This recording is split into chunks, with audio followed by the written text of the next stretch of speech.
Samantala, social media, malaki umano ang gagampanang papel sa paparating na panahon ng kampanya at halalan sa susunod na taon.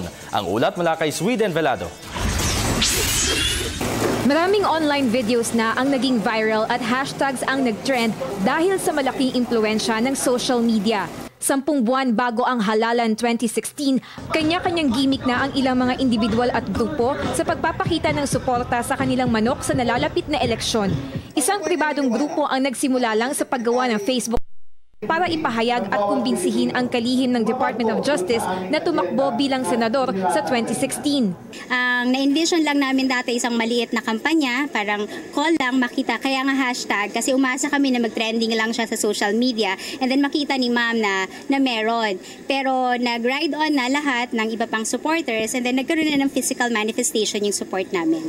Paglilinaw ni Attorney Dalia Salamat, binuo nila ang grupo hindi para mangampanya at hingin ang boto ng mamamayan, kundi para hikayatin lamang ang kalihim na sumabak sa Senado dahil sa magandang track record nito tulad ng paglaban, pagtuwid sa justice system at pagsuporta sa karapatang pantao.